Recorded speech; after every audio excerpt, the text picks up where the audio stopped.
సరేలే అమ్మా, నువ్వు చేసినటువంటి న్యాయమైన పనులు నువ్వేం చేయలేదు కానీ అతని తప్పు అతనికి ఉంది, నీ తప్పు నీకుంది. సరే నాకు మీరు పొరపాటు పడ్డారు, నాకు ఇద్దరు కాదు ముగ్గురు అని చెప్పావు బహిరంగంగా నువ్వు వచ్చి ఇక్కడ. బయట చూసుకోవచ్చు కదా, ఇక్కడ వరకు ఎందుకు వచ్చారయ్యా మీరు? అమ్మాయి నాకు చాలా ఇష్టం మేడం. ఇప్పటి వరకు అనే మాటలన్నీ మళ్ళీ అమ్మాయి అంటే ఇష్టం అంటే ఏ అమ్మాయి వీడియో ఇంకా దొరకలేదా? దొరికాక వెళ్ళిపోతావేమో. లేదు సార్. మరి ఇదేం కేసు అయ్యా బాబు?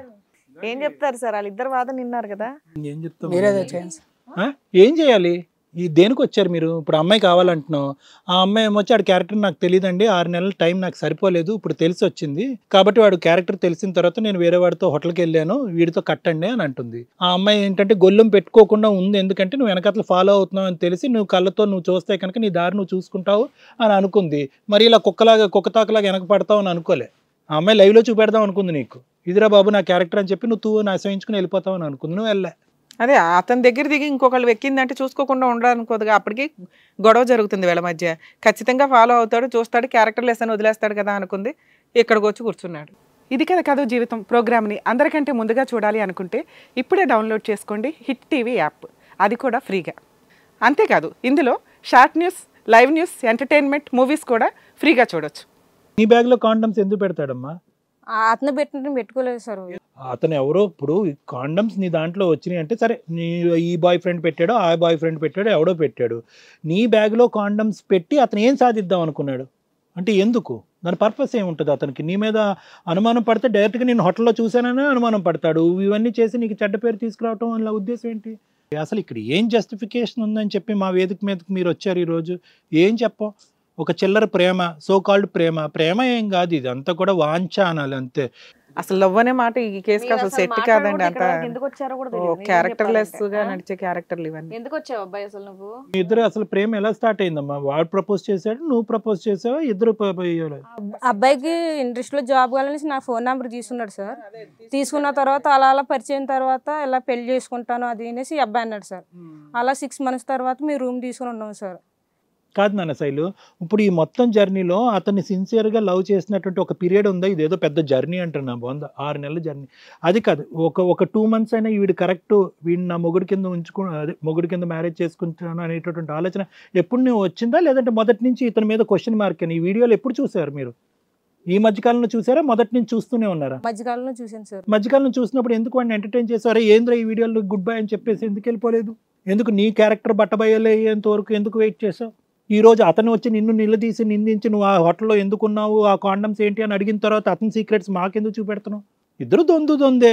నువ్వు 10 తప్పులు చేస్తే నేను 5 తప్పులు చేశానని చెప్పి తప్పులు చేసే దాంట్లో పోటీలు పడుతున్నావు, కానీ మీకేమీ ఎథిక్స్ లేవు, వాల్యూస్ లేవు. దీని గురించి పెద్ద పంచాయతీ. ఒకటి బాబు సంజు, సో ఇక్కడ ఇప్పుడు నువ్వు అమ్మాయిని లవ్ చేయటం అనేటటువంటిది ఎంతవరకు నిజం అబద్ధం అనేది తీసి పక్కన పెట్టేసి, purpose of coming in to her life ఏంటి? దేనికి వచ్చారు మీరు? అమ్మాయి జీవితంలో నీకు ఒక ఆపర్చునిటీ వస్తుంది అనేటటువంటి ఉద్దేశంతో ఆ అమ్మాయి ఇండస్ట్రీలో కొంతకాలం సీనియారిటీ ఉంది కాబట్టి వచ్చావు, ఎంటర్ అయ్యావు. సో ఇక్కడ వాస్తవానికి ఏంటంటే కనుక ఆ అమ్మాయి ఉద్యోగం ఇప్పించేటటువంటి ఒక బ్రోకర్ లాగే చూసావు, కానీ ఎక్కడ కూడా ఇది లవ్ అనేటటువంటిది ఏమీ లేదు. ఆ పదం వాడటం కూడా కరెక్ట్ కాదు. నాకు ఆ అమ్మాయి ఏమిస్తుంది, ఆ అమ్మాయి నుంచి నేను ఏం తీసుకుంటాను అనేది ఒకటే ఇక్కడ ఇష్యూ. సో కాబట్టి ఏదైతే కనుక ఒక బ్యాలెన్స్ లేనటువంటి, ఒక ఫౌండేషన్ లేనటువంటి సో కాల్డ్ ప్రేమ అనేటటువంటిది ముందు శారీరక వాంఛతో మొదలయ్యి తర్వాత దానికి ప్రేమ అనేటటువంటి పెయింట్ వేసి ఆ తర్వాత ఏంటంటే నువ్వు ప్రేమించిన నువ్వు నా కట్టుబాట్లలో ఉండాలి, నా దిద్దుబాట్లలో ఉండాలి, నువ్వు అడుగు తీసి అడుగేసినప్పుడల్లా నాకు తెలియాలి అనేటటువంటి కండిషన్స్ పెడతావో అది వర్కౌట్ అవ్వదు. ఈ అమ్మాయికి నీకంటే ముందు ఒక ఎక్స్ అనేవాడు ఉన్నాడంట, నీకు తెలుసా?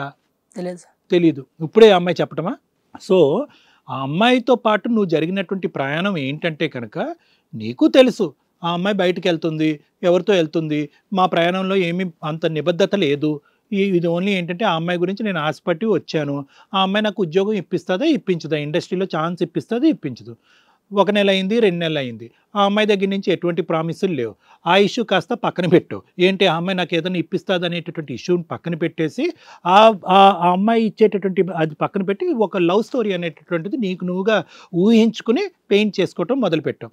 ఆ అమ్మాయికి ఏంటి, ఇది కట్ చేసినటువంటి 3వ నెలకి నీ క్యారెక్టర్ ఏంటి అన్నది తెలిసింది. నేనేంటంటే కనుక రియల్గా నేను నడిపిస్తున్నాను నా కథల్ని, వీడేంటంటే వర్చువల్గా వీడియోలోనే నడిపిస్తున్నాడు వీడు కదా, నాకంటే వీడు ఎదవ అనేటటువంటి ఆలోచనతో ఆ అమ్మాయికి నీకు గుడ్ బై చెప్పడానికి అప్పుడే అనుకుంది, ఎటొచ్చి గుడ్ బై చెప్పలేకపోయింది. నాకు వచ్చేటటువంటి డౌట్ ఎందుకు ఆ అమ్మాయిని అది నిలదీశానంటే కనుక ఇప్పుడు ఎందుకమ్మా నువ్వు దొరకపట్టిన తర్వాత ఎందుకు అతని క్యారెక్టర్ గురించి బహిర్గతం చేస్తున్నావు అని నేను ఆ అమ్మాయిని అడిగాను. సో ఇక్కడ అమ్మాయి ఆలోచన ఏంటంటే నువ్వు అడగనంత వరకు నేను అసెస్ చేసుకుంటూనే పోతుంది అనమాట. అంటే వాస్తవానికి ఏంటంటే ఆ వీడియోలు ఏవైతే కనుక నీ ఫోన్లో దొరికినాయో ఈరోజు ఉద్రేకంగా వచ్చి ఒరే అని అంటుంది కదా, ఈ ఒరే ఆ రోజు ఎందుకు కనిపించలేదు, ఈ రోజు ఎందుకు కనిపించింది అంటే ఏంటంటే ఆ రోజు కనిపించినప్పుడు నిన్ను వదిలేసింది. ఎందుకంటే రేపో మాపో వీడు నా తప్పులు దొరకపడతాడు, నేను వేరే వాడితో దొరికినప్పుడు వీడికి అర్థమైపోతుంది, అప్పుడు నన్ను నిలదీసినప్పుడు ఇది అడుగుదాంలే, అప్పటి వరకు దీన్ని ఇలాగ బ్యాక్లో ఇలాగ స్టోరేజ్ చేసుకుందాం అని చెప్పి ఆ అమ్మాయి అస్త్రాలు ఆ అమ్మాయి అలా రెడీ చేసుకుంది. సో ఏంటంటే కనుక ఇక్కడ ఎక్కడా కూడా ఒక ఆలోచన కానీ, ఒక ఫౌండేషన్ కానీ, ఒక పవిత్రత కానీ ఏమీ లేదు. పెద్ద పెద్ద పదాలు నేను వాడకూడదు అసలు. వాస్తవానికి నువ్వు ఒక ఆలోచనతో వచ్చావు, తర్వాత ఏంటంటే ఆ అమ్మాయిని లవ్ కింద మార్చుకుందాం అని ట్రై చేసావు. పోనీ లవ్ కింద మార్చుకోవాలనేటటువంటి నిజంగా మంచి మగాడు అయితే కనుక నువ్వేం చేయాలంటే నీ అలవాట్లు మారుకుని ఆ అమ్మాయితో ఏరా నువ్వు ఇవన్నీ కనిపించినాయి నా ఫోన్లో, సారీ నేను ఏదో తప్పుగా చేశాను, ఇటువంటి వ్యాపారం కూడా నేను చేస్తున్నానని చెప్పి సిగ్గుపడుతున్నాను, నేను తలదించుకుంటున్నాను, ఈ వ్యాపారం ఇక్కడితో మానేస్తాను, నా తప్పులన్నీ సరిదిద్దుకుంటాను, నీ ప్రేమ తప్ప నాకు ఎవరూ లేరు శైలు అని ఒక మాట అని ఉంటే కనుక అప్పుడు నీ వైపు ఒక నిజాయితీ మనకు కనిపించుండేది. నువ్వేంటంటే ఆ వ్యాపారం అలాగే నడిపిస్తూనే ఉన్నావు. ఆ ఫోటోలు తీసుకుని ఏం ఆనందం పొందుతున్నావు, ఎంతమంది అమ్మాయిల జీవితాలు నాశనం చేసావు, ఎన్ని వెబ్సైట్లో డౌన్లోడ్ చేసావు నాకైతే తెలియదు, కానీ నీది ఇంకా పెద్ద క్రిమినల్ హిస్టరీ అన్నట్టు అనిపిస్తుంది నాకు. అది కాస్త నువ్వు కంటిన్యూ చేసావు. ఈ అమ్మాయి విషయానికి వస్తే మేడం, శైలు చాలా ఇంత సాఫ్ట్గా మాట్లాడుతున్నా కూడా ఈ అమ్మాయికి అసలు ఎథికల్ బ్యాలెన్సే లేదు అనేటట్టు మనకు అర్థం అవుతుంది. అది again it unfortunately reflex back to పెంపకం దగ్గరికి పోతుంది అనమాట. తల్లిదండ్రులు నేను ఇండస్ట్రీలోకి పంపించారు అంటే కనుక ఆబ్వియస్లీ ఏంటంటే కనుక బహుశా సమాజంలో చాలామంది యాక్సెప్ట్ చేయనటువంటి దాంట్లోకి నువ్వు వెళ్తున్నావు అనేటటువంటిది అయినా కూడా సరేలే అమ్మాయి అంత ఇష్టపడుతుందని పంపిస్తున్నారు. సో ప్రధానంగా తల్లిదండ్రులు ఊహించుకునేది ఏంటంటే ఆ ఇండస్ట్రీలోకి నువ్వు వెళ్ళినా కూడా అట్లీస్ట్ నీ ఎథిక్స్ నీ క్యారెక్టరు కాపాడుకుంటావు అనేటటువంటి ఉద్దేశంతో ఈరోజు నువ్వు ఆ అబ్బాయిని అంటున్నావు, సార్ ఆ మొబైల్లో అలాంటివి దొరికినాయి అని అంటున్నావు, నీకు కడుపు రగిలిపోతుంది, అతని క్యారెక్టర్ నాకు అర్థమైపోయిన తర్వాత నాకు మనసు విరిగిపోయిందండి, తట్టుకోలేకపోయినండి అనేటటువంటి విధంగా ఈరోజు ఎమోషన్ చూపెడుతున్నావు. ఇది 3 నెలల క్రితమే నువ్వు చూసావు. అతను ఏంటంటే ఫోన్లో ఆట ఆడుకుంటున్నాడు, నువ్వు బయట జీవితాలతో ఆట ఆడుకుంటున్నావు, అంతే కదా. ఇప్పుడు నువ్వు ఓయో రూమ్లోకి వెళ్ళావు, ఎందుకు వెళ్ళావు, అక్కడ తలుపు తీసి పెట్టుకున్నావు, ఎందుకు అతనికి ఆ సీన్ చూపెట్టావు, ఎందుకంటే కనుక ఇతని చరిత్ర ఇక్కడితో అయిపోయింది అనమాట. ఈ చరిత్ర అయిపోయింది, ఇతను వదిలించుకునేటటువంటి దాంట్లో ఇది ఇలా చెప్తే ఇలా చూస్తే కానీ ఇటు వదలడు అనేటటువంటి కాన్సెప్ట్ వెళ్ళి అతనితో వెళ్తున్నావు. అతనితో ఒక 3 నెలలు 6 నెలలు తర్వాత ఏంటమ్మా ఇదంతా, ఏమని చెప్తామమ్మా? ఇలాంటి వ్యక్తిత్వాలకి మీతో పాటు పక్క వాళ్ళ జీవితాలు కూడా నాశనం చేయటం, నువ్వు వేరే ఒక వ్యక్తి ఒక మగాడిని లవ్ చేస్తున్నావు, లేదంటే సోకాల్డ్ లవ్ చేస్తున్నావు, కొంతకాలం ప్రయాణం చేసి ఒక వ్యక్తిని నడిబజార్లో వదిలేసి వాడిని ముంచేస్తున్నావు, అతన్ని అతని కుటుంబాన్ని. ఈ మహానుభావుడు అయితే కనుక అవేం ఫోటోలమ్మా, కొన్ని వందలాది ఆడపిల్లల ఫోటోలు ఉన్నారు. మరి వాళ్ళు ఇష్టపూర్వకంగా తీసుకున్నారా, కష్టపడి తీసుకున్నారా అనేది వేరే విషయం. ఆ వీడియోలు ఏంటి, బహిరంగంగా ఎన్నో వీడియోలు ఉన్నాయి అతని ఫోన్లో. అవి ఎంతమందికి పంచాడో, ఎంతమందికి అమ్ముకున్నాడో, ఏమయ్యా? అదే లేదు సార్. మరి ఎందుకు వచ్చినాయి ఆ వీడియోలు? ఇప్పటికైనా నిజం ఒప్పుకో. లేదు సార్. ఏంటి లేదు, నీ ఫోన్లో వచ్చిన వీడియోస్ నీవా కాదా? నావే సార్. మరి సో ఇక్కడ చెప్పేది ఏమీ లేదు మేడం. అసలు ఇక్కడ ఆ అబ్బాయి నువ్వు ఈ అమ్మాయిని ఎందుకు కోరుకుంటున్నావు నాకు అర్థం కావట్లేదు. ఓకే, నీ కళ్ళెదురుగుంటూ ఒక దరిద్రాన్ని చూసిన తర్వాత కూడా ఆ అమ్మాయిని నేను లవ్ చేస్తున్నాను, ఆ అమ్మాయి కావాలి అని అనుకోవటం పిచ్చితనం.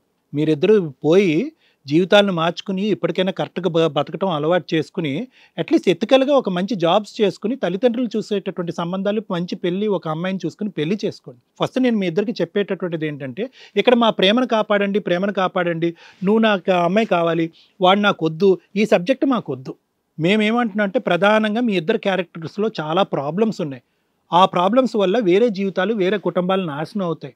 ఈరోజు ఇది కథ కాదు జీవితం అనేటటువంటి ఈ వేదిక మీకు ఏదైనా న్యాయం చేయాలి అంటే దయచేసి మీ అలవాట్లు మానుకోండి.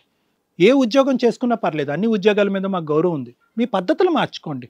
అట్లీస్ట్ మీకు ఆ బుద్ధి మేము నేర్పించి ఇక్కడి నుంచి పంపిస్తే కనుక అదే మాకు 10,000. నీకు ఆ అమ్మాయి ఏమీ రాదు, ఆ అమ్మాయి నీకు ఆ అమ్మాయి వద్దన్నది మాకు అనవసరం. అది అంతకుమించి నేనేం చెప్పలేదు. Thank you sir.